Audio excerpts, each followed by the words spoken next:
갈라디아서가 시간이 얼마나 걸릴지 모르겠습니다. 넓게 얘기 안 하고 좁지만 깊게 이렇게 밑으로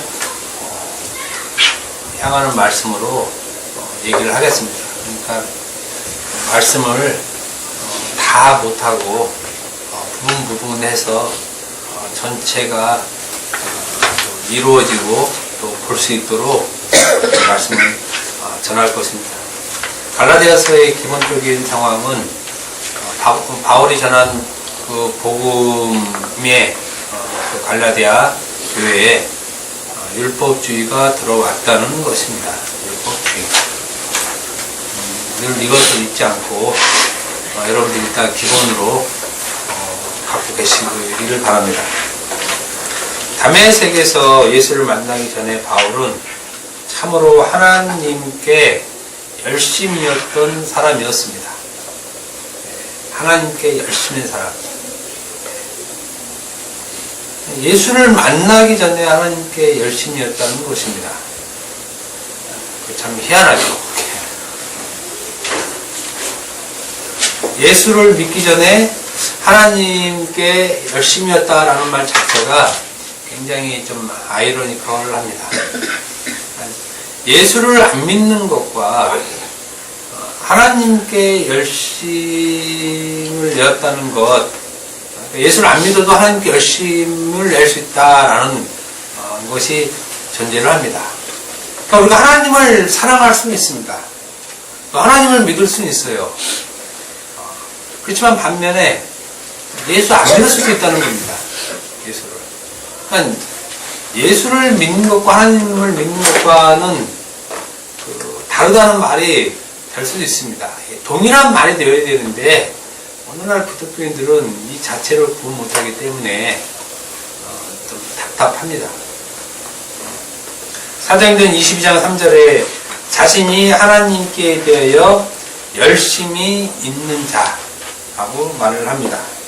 나는 유대인으로 길리기아 다소에서 낳고 이 성에서 자라 가말리엘의 문화에서 우리 조상들의 율법에 엄한 교훈을 받았고 오늘 너희 모든 사람처럼 하나님에 대하여 열심히 있는 자라라고 자기 자신이 율법에 엄한 교훈을 받고 그것으로 하나님께 열심을 낸 자라고 자기를 말하고 있습니다. 하나님에 대해 열심히 있다고 하는 그 근거가 바로 율법이죠. 율법의 열심이 하나님께 대한 열심이라는 것입니다. 오늘날 똑같죠. 율법을 잘 지키는 것이 하나님을 잘 믿고 하나님을 잘 섬기는 일이라고 생각하는 것과 똑같습니다. 바울이 예수를 믿기 전에 그랬다는 것이에요.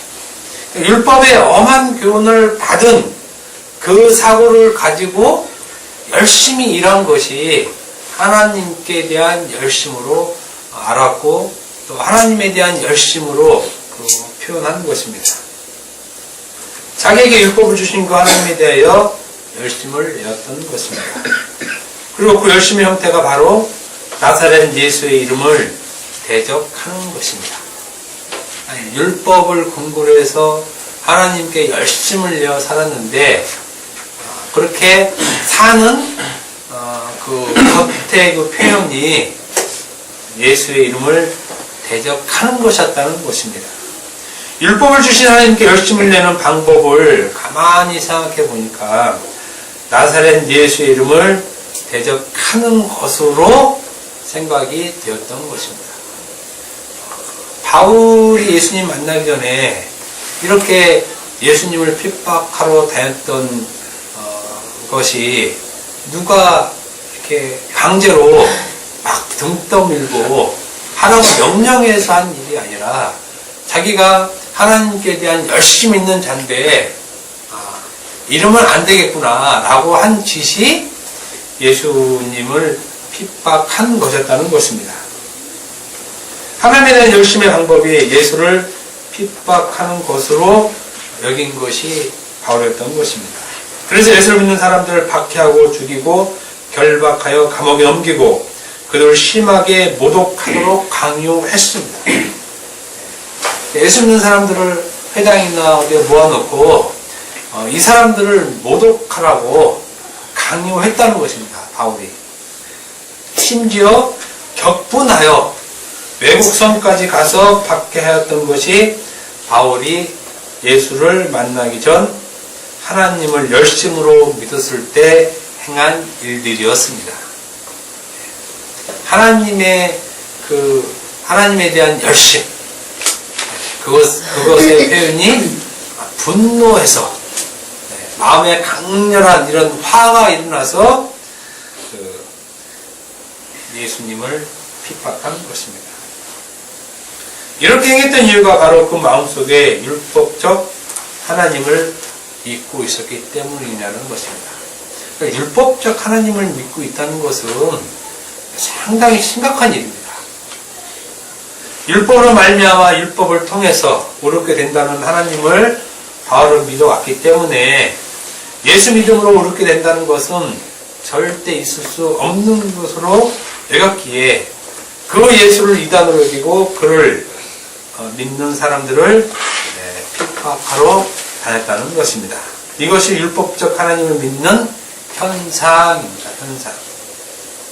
하나님을 율법적으로 믿으면 반드시 그 사람은 예수를 핍박하는 자라는 것을 바울을 통해서 잘 보여주는 것입니다.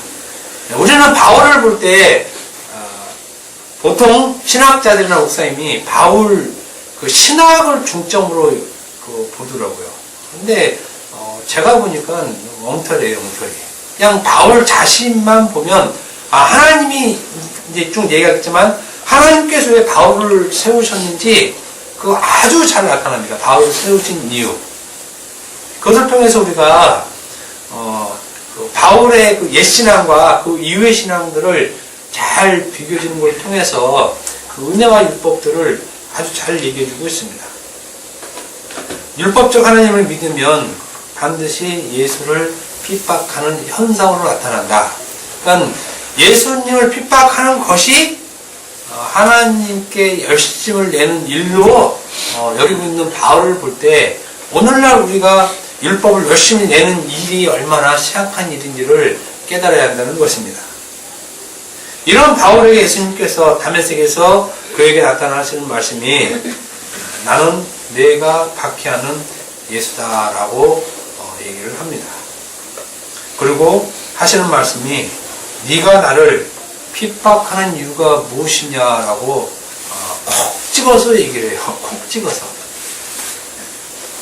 여러분들이 율법에 열심이면 반드시 예수님의 이 음성이 들려야 하는 것입니다. 네가 나를 핍박하는 이유가 무엇이냐. 사도행전 9장 4, 5절 보면 땅에 엎드려져 들음에 소리가 있어 이르시되 사울아 사울아 내가 어찌하여 나를 핍박하느냐 하시거늘 대답하되 주여 누시오니까 이르시되 나는 내가 박해하는 그 예수라. 바울에게 나를 박해하는 이유가 무엇이냐고 물어봅니다. 어찌하여 나를 박해하느냐. 어찌하여 나를 박해하느냐.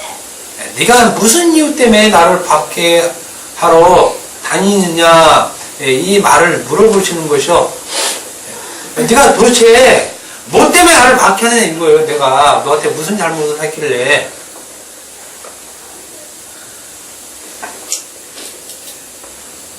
예수님의 이 물음 앞에 바울의 신앙관이 다 박살나죠. 왜 나를 박해하느냐 했을 때 내가 이래서 당신을 박해합니다 이런 말 없습니다. 요 한마디로 바울의 신앙관이 전부 다 박살나는 것입니다. 박살나는 것입니다. 자신이 예수님을 핍박한 그 이유를 대답할 필요가 없었습니다. 왜냐하면 자기 자신이 이미 그 예수 물음에 대답을 갖고 다닌 사람이었습니다. 자기 몸이. 바울이 몸이 어떤 몸입니까? 율법을 가지고 있는 몸. 그 몸. 그 이제 자기가 움직일 때마다 예수를 핍박을 다니기 때문에 왜 핍박하느냐라는 그 물음에 대답할 이유가 없는 것이 그냥 자기 몸 자체예요. 자기 몸 자체. 자기 몸 자체가 예수를 핍박하고 다니는 그 증거가 되는 것입니다. 자기 몸에 무엇이 흐릅니까? 율법으로 말미암는 의, 율법으로의 삶. 그것이 자기 몸에 이미 꽉 차져 있죠. 이것이 예수를 핍박하는 증거가 되는 것입니다. 이런 것들이 예수님을 만나서 깨어진다는 것입니다. 완전히 박살나는 것이에요. 박살나는. 그가 전부터 가지고 있어 왔던 그 유대교의 하나님, 율법적 하나님에 대한 신앙이 다 그릇된 것을 깨달았다는 것입니다. 그래서 바울을 등장시켜주는 것입니다. 예수님이. 이제 계속 말씀을 드릴게요. 구원은 율법을 주신 하나님을 믿어서 되는 것이 아니라 오직 그리스도 예수와 그를 죽은 자 가운데 살리신 하나님을 믿는 것임을 바울이 아는 것입니다. 그리고 그 하나님이 바로 그리스도임을 바울이 알았다는 것입니다. 그래서 그 후의 신앙이 율법으로의 삶에서 믿음으로의 삶으로 완전히 바뀌죠. 근데 오늘날은 율법으로의 삶에서 믿음으로의 삶으로 갔다가 다시 율법으로의 삶으로 또 가죠. 갈라디아 교회에 있는 현상들이 오늘날 교회와 똑같다는 거예요. 똑같아요. 그러고서 예수 믿는 교회라고 얘기를 해요. 율법적으로 있다가 예수를 믿었다가 다시 율법으로 또 가는 거. 이렇게 율법으로의 삶, 율법으로의 신앙에서 믿음으로의 삶으로 바뀐 상태에서 나온 말이 그리스도입니다. 그리스도. 그러니까 여기 4절 첫째 보면 그리스도께서라는 말을 이렇게 콕 찍어서 쓰죠. 이런 상태에서 바울이 이제 그리스도라는 말을 쓸 수 있다는 것입니다. 그러니까 그리스도라는 말은 바울과 같은 상태로 되었을 때 비로소 쓸 수 있는 말이에요. 쓸 수 있는 말. 그렇지 않고 쓰면 그 쓰는 그 말이 그리스도가 아니라는 말이에요. 입으로는 그리스도라는 말을 쓰지만 그 그리스도는 바울이 얘기한 그리스도가 아니라는 것이에요. 바울이 그리스도라는 말을 쓸 때의 그 자기 몸은 율법에서 복음으로 바뀐 상태에서 쓰는 말이에요.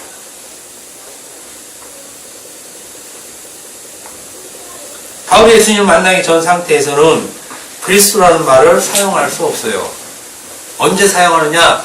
그리스도 예수를 핍박할 때 그때 그리스도라는 말을 쓸 수 있어요. 너가 그리스도를 믿느냐? 이렇게 했을 때 쓰는 거지 자기가 믿었을 때 쓸 말은 아니라는 것이에요. 똑같은 그리스도라는 말을 사용해도 그 상태에서 벗어나야 그리스도라는 말을 할 수 있다는 것입니다. 사도 바울이 4절 첫 시작을 그리스도께서라고 시작한 이유가 바로 이것 때문이라는 것입니다. 자기 몸에는 자기는 이미 율법에서 복음으로 바뀌어 있는 상태에 있다는 것을 그리스도라고 이렇게 그리스도께서라는 말로 표현하는 것입니다.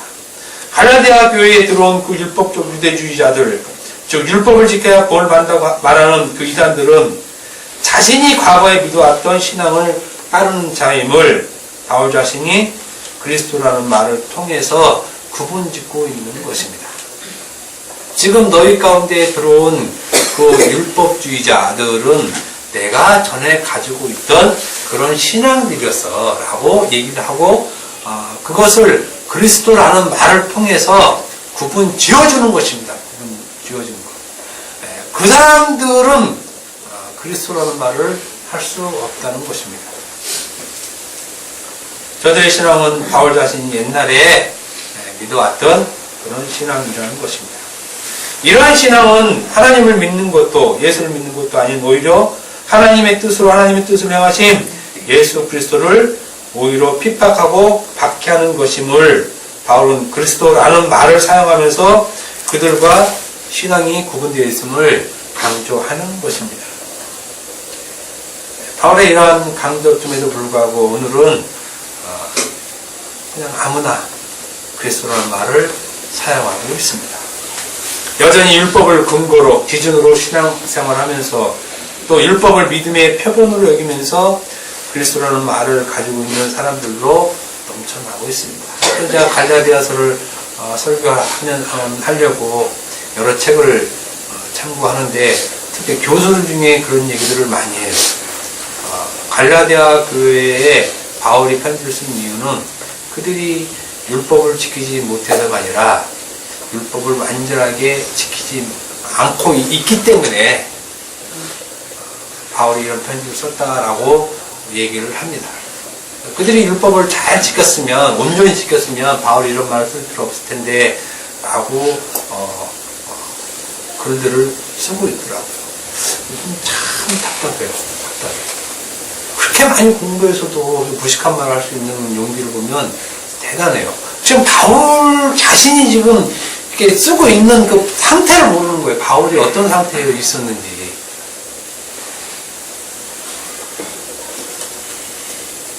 그리스도라는 말을 가지고 있는 사람은 율법으로 말미암는 의를 가지고 있는 사람이 아닌 믿음으로 말미암는 의를 가지고 있는 사람들이 사용하는 언어예요.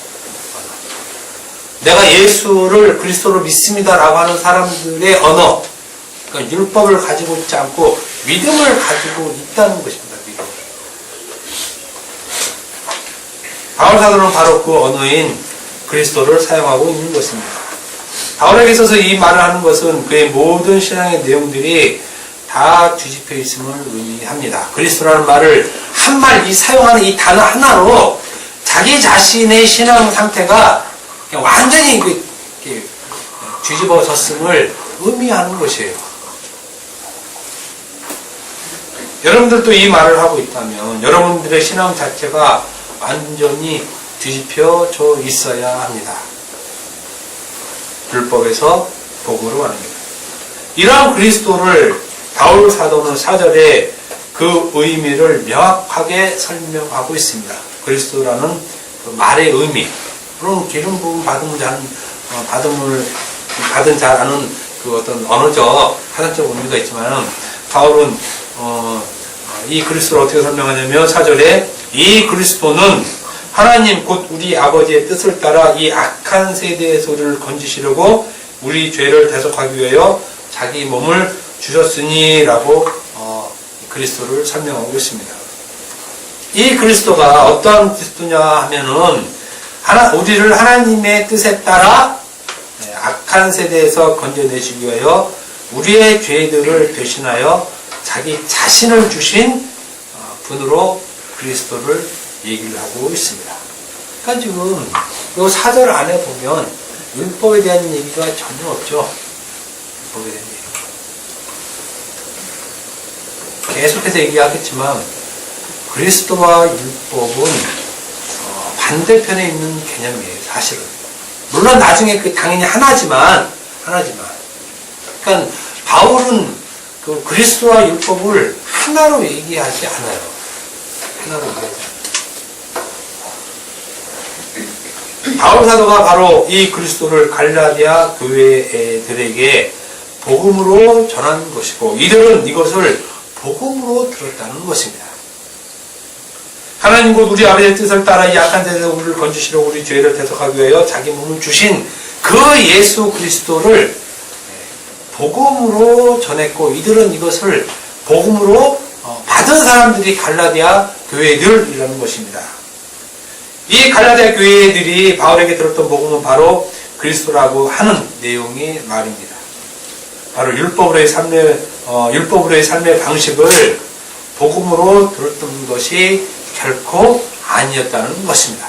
만약에 바울이 갈라디아 교인들에게 오늘날처럼 예수 믿으면 율법을 지켜야 된다고 전했으면 그건 바울이 전에 다 해놨던 일들이었거든요. 그러니까 그렇게 전할 이유가 바울은 사실 전혀 없었던 것입니다. 바울 사도는 내가 너에게 전한 이 그리스도는 사람의 뜻을 따라서가 아니라 하나님의 뜻을 따라서 이 악한 세대에서 우리를 건지시려고 우리 죄를 대속하기 위하여 자기 자신을 주신 분으로 말하고 있습니다. 이 악한 세대에서 우리를 건지시려고 우리 죄를 대속하기 위하여 자기 몸을, 즉 그리스도의 몸을 주신 것이 바로 하나님의 뜻을 따라서 하나님의 뜻에 의해서 하셨음을 말하고 있고, 이것이 하나님의 뜻이라고 얘기를 합니다. 하나님의 뜻에 따라 하는 말, 그리스도께서 자기 몸을 이 악한 세대에서 우리를 건지시려고 우리 죄를 대속하기 위해서 화목 제물로 되셨다는 것입니다. 이것이 하나님의 뜻 때문이라는 것인데, 하나님의 뜻이라는 말은 하나님의 원하심이라는 말입니다. 하나님의 원하심. 보통 하나님의 뜻, 그래서 이제 will 이렇게 쓰죠. 의지. 그렇지만 궁극적으로는 하나님께서 원하시기 때문에 하나님의 원하심으로 말미암아 된 것이라는 말입니다. 그것이 하나님의 뜻이라는 것입니다.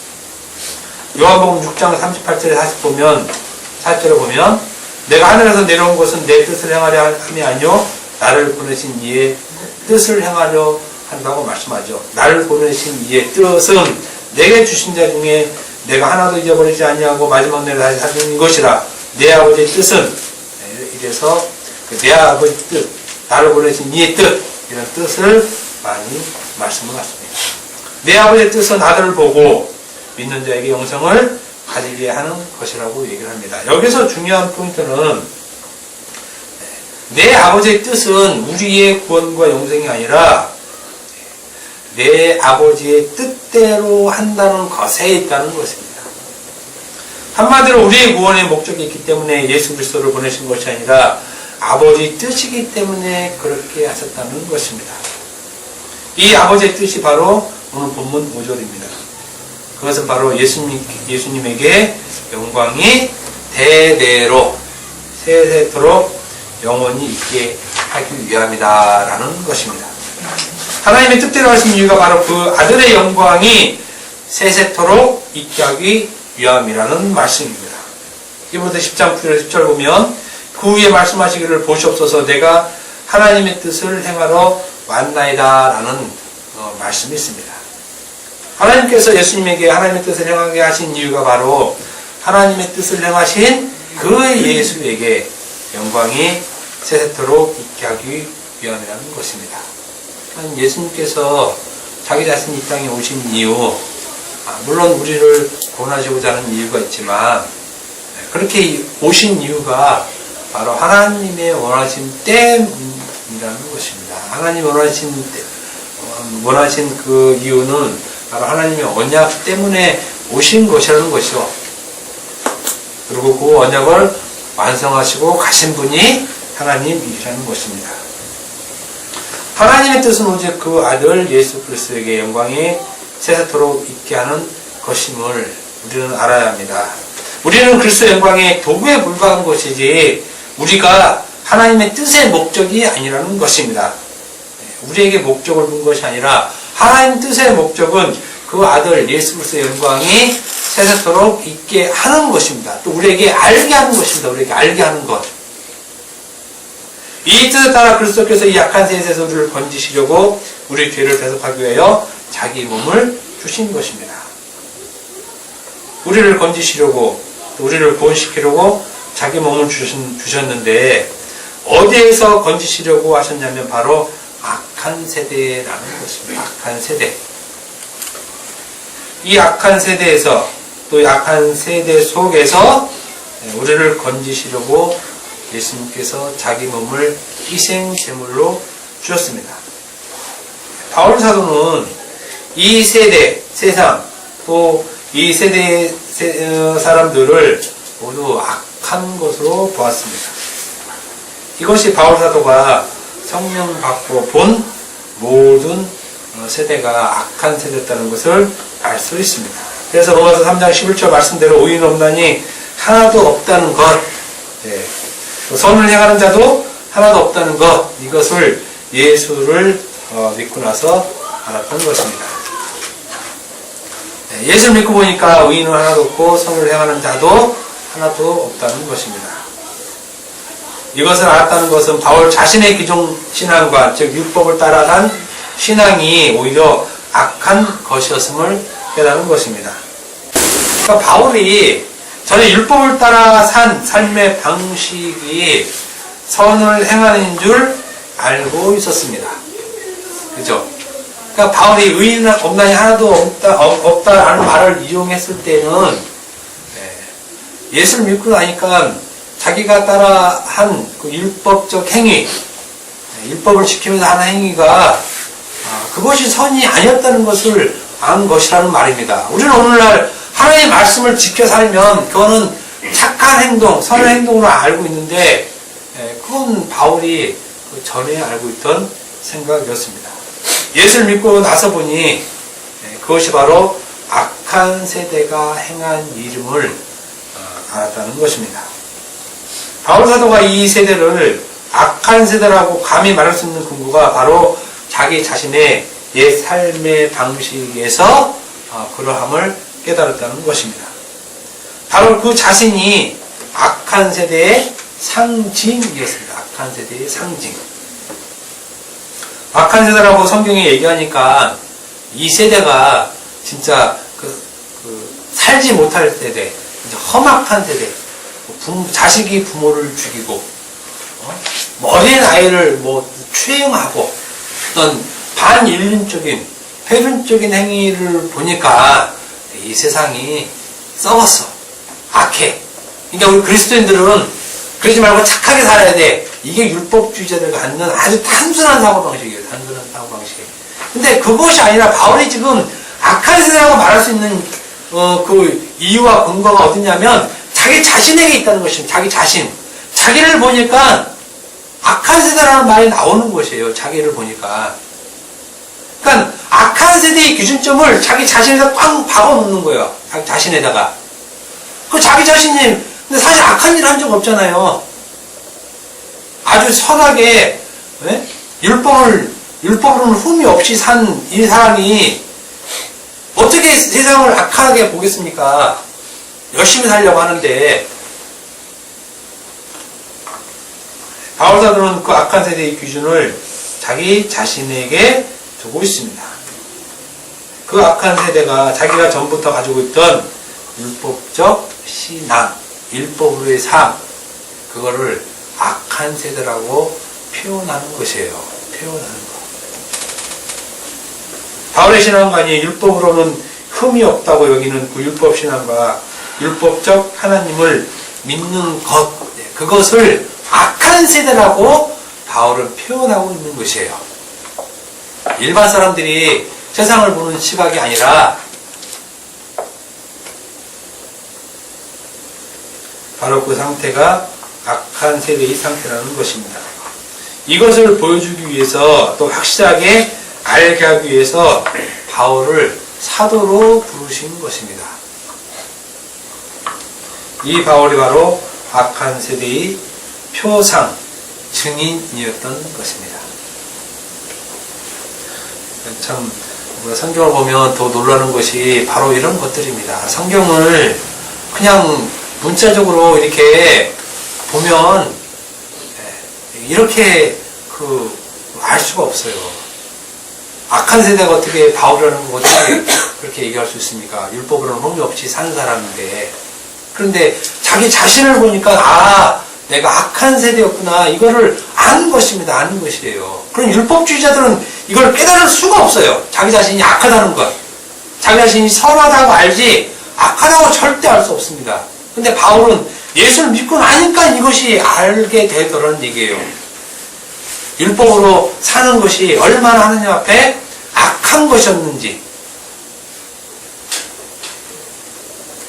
그리고 바로 이 상태가 바로 어둠이고 사단의 권세에 매여 있는 것을 또 알았다는 것입니다. 참. 우리는 말씀 지키는 것이 빛이고 빛으로의 삶이고 말씀 지켜 사는 것이 사탄의 권세에서 풀려나서 하나님의 권세로 살고 있는 줄 알고 있잖아요. 세상에 빛이 되라 그러면 그 빛이라는 말은 무엇입니까? 하나님의 말씀을 실천하라는 얘기잖아요. 빛과 소금으로 그렇게 사는 것이 빛으로 사는 줄 알았는데 그런 삶이 어둠이라는 것이 어둠. 그리고 그런 삶이 사단의 권세에 매여 있는 삶이라는 것입니다. 바울의 율법적 신앙이 바로 어둠이고 사단의 권세 아래에 있던 가장 확실한 표징으로 보여주는 것이고, 바울 사도는 이것을 성령 받고 나서 비로소 자신이 악을 가지고 있는 상태였다는 것을 알았다는 것입니다. 예수 믿고 나서 자기 자신이 얼마나 악한 세대의 악한 상태를 가지고 있는 그런 상태인 것을 예수 믿고 나서 알았다는 것이에요. 여러분도 바울이 믿는 그 예수 믿으면 반드시 이런 상태였음을 알아야 한다는 것입니다. 내가 정말 악한 상태에 있는 삶이다. 그 악한 상태라는 것은 내가 윤리적으로 누굴 살인하고 간음하고 도둑질하고 이런 상태가 아니라, 이건 또 죄의 상태가 나오는 것이고, 본질적 상태는 내가 율법적으로 사는 것이 하나님 앞에 의로운 행동이다 라고 여기는 것이 악한 세대의 삶이라는 것입니다. 악한 세대의 삶. 그래서 나 자신이 악한 세대에, 즉 어둠으로 사탄의 권세 아래에 있음을 알아야 된다는 것입니다. 알아야 된다는 것이에요. 그런데 율법을 가지고 있으면 이거는 몰라요. 자기가 어둠인지. 율법을 지키면 빛인 줄 알고 있는데 그렇게 생각하는 자체가 어둠이라는 것입니다. 어둠. 예수님께서는 바울 사도에게 바울 자신이 이런 상태에 있음을 깨닫게 하고, 오직 이러한 악한 세대에서 건져낼 분은 오직 그리스도 예수의 그 대속의 피뿐임을 알게 하기 위해서, 또 그것을 알리기 위해서 바울을 사도로 부르신 것입니다. 가장 그것은 선한 것, 율법을 지키는 것이 가장 선하다고 여기는 그 바울을 불러서, 야, 그것이 가장 악한 거야, 이것을 전하라고 바울을 사도로 부르셨다니까요. 만약에 걔 망나니로 사는 사람 같으면 예수님이 안 부르죠. 그런 줄 아니까 맨날, 만약에 표면적으로 맨날 술 먹고 마누라 두드러 패고 이런 사람 부르면 그건 아니라는 것이에요. 왜냐하면 자기 스스로도 그게 악한 거 아니까. 그런데 그것이 아니고 가장 율법으로 흠이 전혀 없다고 여기는 자를 불러서, 전혀 흠이 없다고 여기는 그것이 가장 악한 것이야 라는 것을 알게 하기 위해서 바울을 불러서, 야, 그거 너 전해, 이렇게 얘기하는 것입니다. 그러니 우리 같은 사람은 전하기 힘들죠. 가령 줄 잘 지키고 11조 잘 내고 금식하고 매일 기도하고 이런 사람에게 너 그런 것이 가장 악한 일이야 하고 그걸 전해, 그러면 그걸 전하겠습니까? 그거 못 전하니까 예수를 죽이는 것이라는 것입니다. 예수를. 사도행전 26장 14절 그 이하를 보면 알 수 있습니다. 우리가 다 땅에 엎드러짐에 내가 소리를 들으니 히브리 말로 이르되, 사울아 사울아 내가 어찌하여 나를 박해하느냐, 가시채를 뒷발질하기가 내게 고생이니라. 내가 대답하되 주님 이시오니까 주께서 이르시되, 나는 내가 박해하는 예수라. 일어나 너의 발로 서라. 내가 내게 나타난 것은, 지금 이유를 말하죠. 내가 너에게 나타난 이유를 지금 얘기하는 것입니다. 그것은 뭐냐면, 내가 나를 본 일과 장차 내가 내게 나타난 일을 너로 종과 증인을 삼으려 함이니, 이스라엘과 이방인들에게 내가 너를 구원하여 그들에게 보내어 그들의 눈을 뜨게 하고 어둠에서 빛으로 돌아오게 하고 사단의 권세에서 하나님께로 돌아오게 하고, 지금 이렇게 시킨다는 것입니다. 이렇게. 그러니까 내가 너를 구원하여 그들에게 보내서 그들의 눈을 뜨게 하고 어둠에서 빛으로 돌아오게 하고 사탄의 권세에서 하나님께로 돌아오게 한다는 얘기죠. 지금 바울을 보내서, 너를 구원시켜서 그들에게 보내서 하는 일이 어둠에서 빛으로 돌아오게 하게 하는 일을 하겠다는 거예요. 또 사단의 권세에 있는 자들을 하나님께로 오게 하는 것이죠. 바울을 보낸 이유가, 또 바울에게 나타난 이유가, 예수님께서 그러면 지금 어둠에 있는 것이 누굽니까? 바울이잖아요, 바울. 사단의 권세에 있는 사람이 누굽니까? 바울이라니까요, 바울. 근데 어둠에 있고 사단의 그 권세에 있었던 그 상태가 어떤 상태냐? 율법에 있는 상태라는 얘기예요, 율법에 있는 상태. 그러니까 이것을 바울에게 가장 먼저 깨닫게 하는 거예요, 이것을 바울에게. 그렇지 않으면 예수님, 내가 지금 빛으로 있는데 무슨 소리입니까? 이렇게 나오잖아요. 나는 지금 하나님 안에 있으니까 율법을 잘 지키고 있기 때문에 하나님 안에 있는데 무슨 소리를 합니까? 이렇게 얘기할 수 있다는 것입니다. 그런데 어둠에서 있는 바울, 사탄의 권세에 있는 바울을 예수님께서 먼저 깨닫게 하고 그렇게 있던 사람들을 빛으로 돌아오게 하고, 빛으로 돌아오게 하는 말씀이죠, 말씀. 그리고 그 말씀된 예수님께로 돌아오게 한다. 그렇게 하기 위해서 내가 너를 보낸다는 것입니다. 그럼 보내는 자가 이거를 알아야 하죠, 이것을. 그런데 바울은 이제 이걸 깨닫죠. 그러니까 자기가 자기를 증인으로 삼아서 얘기하잖아요. 내가 전에는 바리새인 중에 바리새인이고 율법으로는 흠이 없는 자라고 자기 자신을 어둠으로 얘기를 하잖아요. 전에 어둠으로.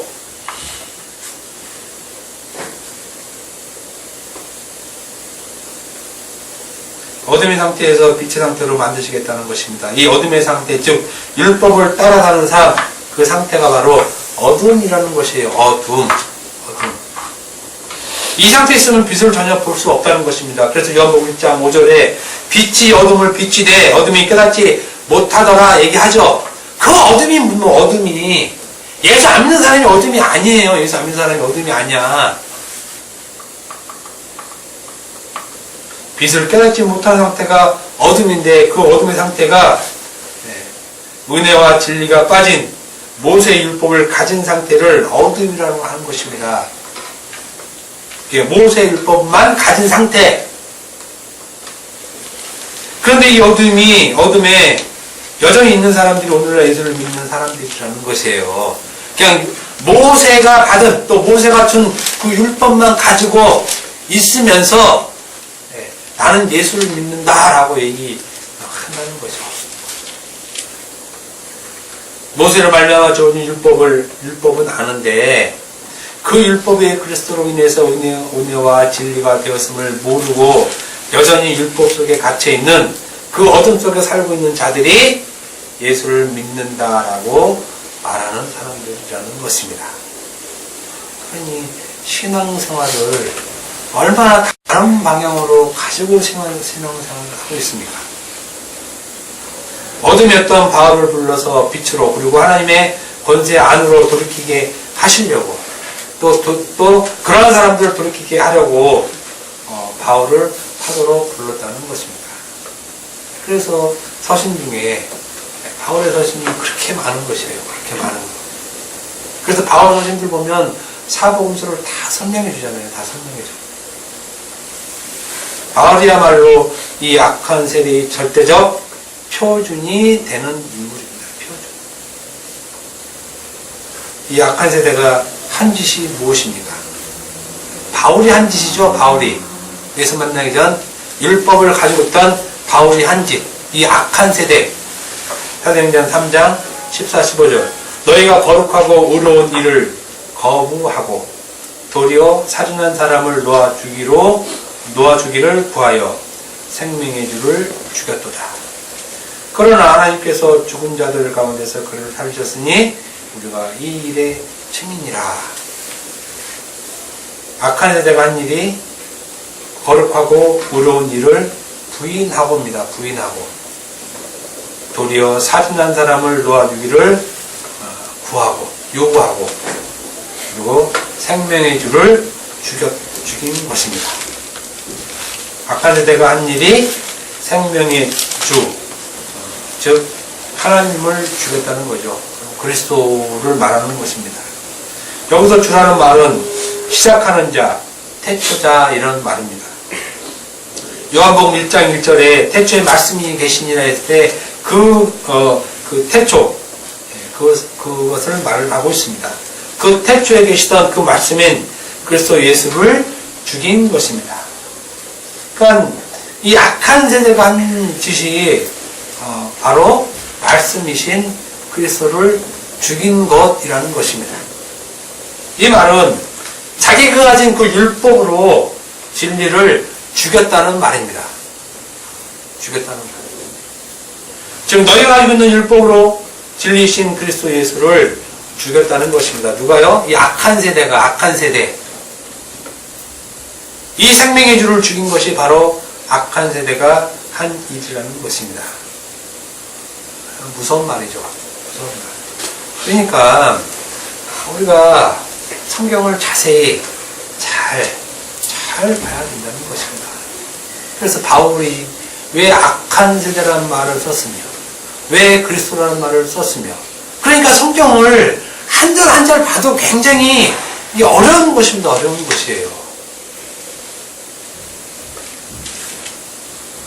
그래서 성경은 율법을 쫓지 말고 은혜를 따라라는 말을 하는 것입니다. 저번 시간에 말씀드렸잖아요. 은혜 아래에 거하라. 은혜를 따르라. 은혜 아래 살아라. 이 말이 바로 이런 말입니다. 은혜를 따라가지 않으면, 은혜 안에 있지 않으면은 그 사람은 악한 세대임을 모르고 사는 사람입니다. 자기가 생명의 주를 죽인 줄 모르고 있어요. 생명의 주를 죽인 줄. 생명의 주를 자기가 가진 율법으로 죽여놓고 나는 예수를 그리스도로 믿습니다. 이렇게 얘기하는 사람이 오늘날 기독교인이라니까요. 자기가 예수님을 죽여놓고 근데 자기가 예수님을 왜 죽인지를 몰라요. 그러니까 예수님을 믿는 거에만 있지 왜 죽인지를 모르고 있다니까요. 이건 어불성설입니다. 이거 말이 안 되는 거예요. 자기가 예수를 죽여놓고 나는 그 예수를 믿는다. 그 예수를 사랑한다. 이게 지금 말이 되냐고요. 미워서 죽였는데 이건 굉장히 이건 오늘날로 얘기하면 뭐 사이코패스 같은 이런 사람이에요. 자기가 자기 마누라 죽여놓고 만약에 나는 우리 부인을 사랑해서 죽였습니다. 이게 말이 되냐고 이게.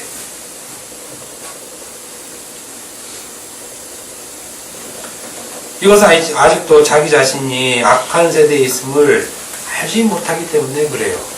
왜 악한 세대임을 알지 못하냐면 아직도 율법을 가지고 있기 때문에 그렇다는 것입니다. 자신이 생명의 주를 죽인 줄 아는 사람은 감히 율법적 행위를 하나님 앞에 내놓을 수 없는 것입니다. 바울 자신은 자신이 율법을 가진 채 생명의 주를 죽였음을 알았습니다. 그리고 그렇게 자신이 율법을 가지고 살았던 그 세계가 악한 세대이고 어둠이고 사탄의 권세에 매여 있음을 알았기에 이 말을 갈라디아 교회 형제들에게 할 수 있었던 것입니다. 지금 갈라디아 교회에는 바울이 전한 복음이 아닌 악한 세대가 들어와 있는 것입니다. 그래서 악한 세대라는 말을 쓰고 있다는 것입니다. 바울 사도는 갈라디아 교회들에게 자신도 전에는 지금 갈라디아 교회 안에 들어온 율법주의자들과 같은 자들임을 말하면서 그것이 바로 악한 세대임을 말하고 있는 것입니다. 바로 이 악한 세대, 즉 율법에 매여 있는 그 어둠의 상태, 사탄의 권세에 매여 있는 그 상태에 있는 너희들을 건져내기 위해서 그리스도께서 자기 몸을 대속제물로 주셨음을 서신을 통해 알려주는 것입니다. 너희가 구원받은 것은 너희 안에 들어온 율법주의자들의 신앙 상태에서 그리스도께서 자기 몸을 대속제물로 주셔서 구원해내신 것을 알려주는 것입니다. 이것이 악한 세대에서 구원하셨다는 말입니다. 여러분들이 악한 세대라는 말을 갈라디아서 읽으면 이 상태가 어떤 상태인지 알아야 된다는 것입니다. 그래야 내가 구원받았구나. 예수님이 이렇게 구원하셨구나. 이것이 하나님의 뜻이구나. 이것을 알 수 있는 것이지 이 악한 세대가 이 험난한 세상에 이 매일같이 막 살인나고 강간나고 이 폭행당하고 막 이러한 상태에서 하나님 나를 살리셨구나. 또 꼭 어떤 사람이 내가 살인하고 간음하고 도둑질했는데 이 상태 사람이 나를 구원하셨구나. 이건 아직 성경을 잘못 알고 있다는 것이에요. 이건 그걸 악한 상태라고 하는 것이 아니라 그건 그건 악한 세대의 어떤 현상이지 본질적 악한 상태는 아니라는 것입니다.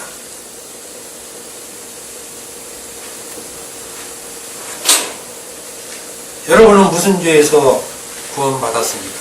우리가 죄에서 구원받았다고 얘기를 하잖아요. 여러분 무슨 죄에서 구원받았냐고 하면 여러분들이 쉽게 얘기 못해요. 별로 죄 지은 게 없어서 못하잖아요. 더군다나 율법으로 완전한 삶을 사는 사람한테 네가 무슨 죄에서 구원받았냐고 그러면 얘기하겠습니까? 못하죠. 아무리 생각해도 자기가 무슨 죄인지를 잘 몰라요. 그렇기 때문에 구원 못 받는 것입니다. 율법으로 산 사람들은 네 죄가 뭐냐 그러면 얘기를 못해요. 참 우리가 무슨 죄를 지었기 때문에 구원 받았잖아요. 우리가 무슨 죄 때문에. 그런데 네가 지은 죄가 뭐냐 그러면 그 얘기 못하는데 어떻게 구원 받았다고 얘기하느냐 이거예요. 그거를 탈주한 적도 없고 가늠한 적도 없고 도둑질한 적도 없고 기껏 있어봤자 좀 거짓말 좀 하고 좀 남이 좀 비판 좀 하고 좀 마음을 착하게 못 쓴 정도지. 그 정도 가지고 예수님이 죽은 건 아니잖아요. 그 정도 갖고 솔직히 얘기하면 우리가 죄 지은 것 국가에서 다 용서해 줍니다. 여러분 그거 솔직하잖아요. 내가 살인 졌으면 10년형 살고 왔으면 그 죄책감은 그렇게 없습니다. 왜냐하면 죄값을 치렀기 때문에. 우리 죄는 국가에서 다 용서해줘요. 우리 죄는 국가에서. 여러분들이 지은 죄는 여러분들이 만약에 예수를 믿었는데 살인을 했어요. 그러면 그 말씀 때문에 자기가 막 괴로워하지 않고 그 국가법 때문에 괴로워해요. 도망다니면.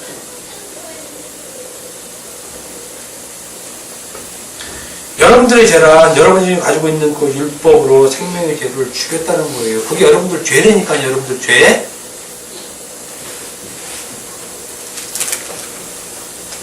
여러분 마음속에 율법을 가지고 있으면 여러분은 여전히 생명의 주를 지금도 죽이고 있는 자라는 거예요.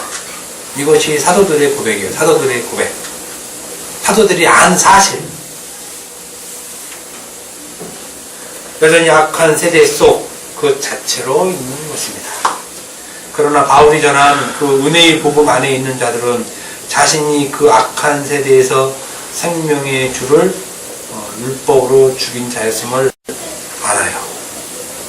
자신이 생명의 주를 내가 가지고 있는 그 율법으로 죽였구나. 이것이 죄였구나. 이것이 죄. 그래서 우리의 죄란 예수를 죽인 생명의 주를 죽인 그것을 죄라고 얘기하는 거예요. 죄. 이 죄는 누가 해결해 주지 못하잖아요. 이것은 국가가 해결 못 해주잖아요. 이거를.